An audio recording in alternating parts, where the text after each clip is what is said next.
In the heart of a forgotten village in rural Africa, where the dust rose like smoke and the sun rarely gave mercy, lived a young girl named Amora. She was just 16. Her eyes held dreams that her life could never afford. Dreams of becoming a nurse. Dreams of wearing a white coat. Dreams of hearing people call her Madame Amora. But dreams like that don't survive where hunger lives. Amora's family was the definition of poor.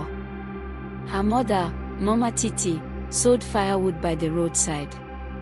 Her father, Papa Obinna, was a farmer, but sickness had eaten his strength.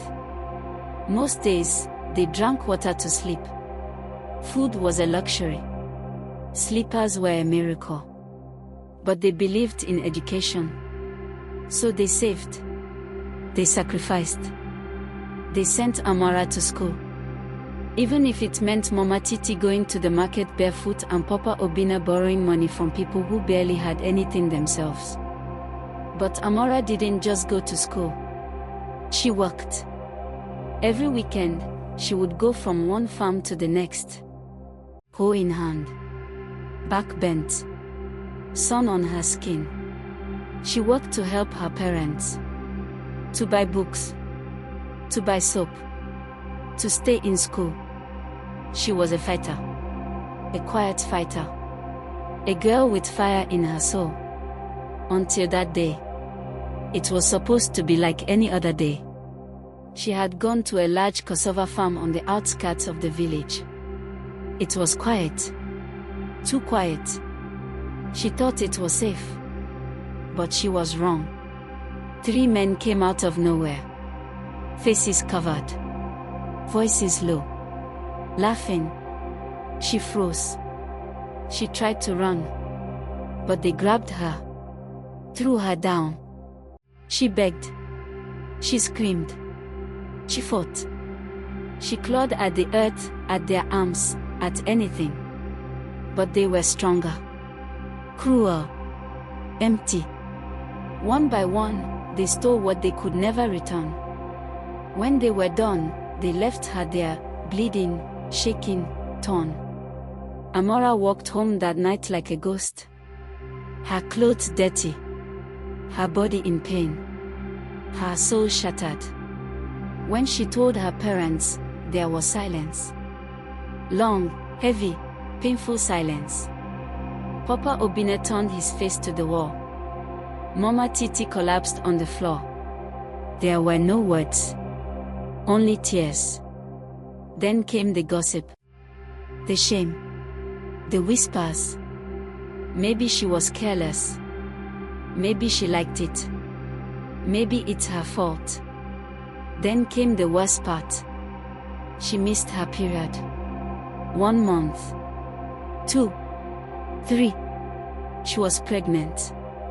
Her father refused to speak to her. Her mother cried herself to sleep. Neighbors stopped letting their daughters talk to her. The school told her she couldn't return in her condition. At just 16, Amora's life was over in the eyes of the world. She didn't want the child. She couldn't. She hated what the pregnancy reminded her of. She hated the movement in her belly. She hated herself. There were nights she tried to hurt herself. Days she didn't eat. She would press her stomach hard, wishing it would all just go away. But life, as cruel as it is, continues. After 9 bitter months, she gave birth. A boy. Small. Innocent. Crying. She didn't cry with him. She didn't even look at him. Mama Titi took the child in her arms. Wrapped him in an old cloth. Named him David. For 2 years, Amora refused to bond with the child. She fed him, yes. Changed him, yes. But there was no warmth. No smile. No love. She would sit and stare at him, coldly. Because all she saw was the face of her pain. But David was different. He would crawl to her. Cling to her leg. laugh at her face, call her a mama in the softest, sweetest voice. One day, he fell while trying to walk.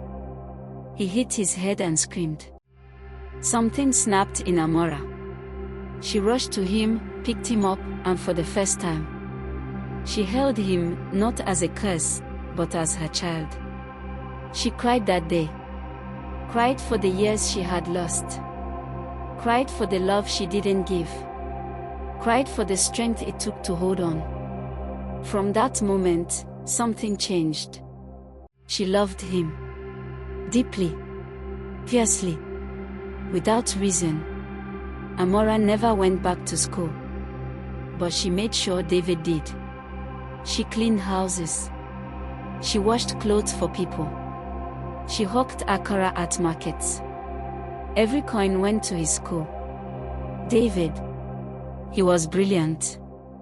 Top of his class. Polite. Kind. Gentle. He grew. He rose. He won scholarships. He left the village. He studied medicine in the city. Then abroad. Years passed. David became one of the most respected doctors in the country. He built a foundation for victims of rape. He opened clinics in poor communities. He gave talks. He inspired thousands. Then came the biggest moment. An award ceremony in the capital. Cameras. News. Lights. David stepped on stage. He held the mic. And he said, "Everything I am, everything I have become, I owe to one woman. My mother, Amora. She raised me alone. She gave me love even when the world gave her none." The crowd stood. They clapped. They cried. Back in the village, Amora sat in front of an old TV screen, watching her son call her hero. Mama Titi was beside her, weeping. Papa Obinna finally spoke. "You did well, my daughter. Forgive us." The same villagers who once shamed her came with gifts, with apologies, with respect. Amora, the girl who was once broken and forgotten, was now the mother of a nation changer. And in that moment, she knew. Pain does not define you. What you do with it does.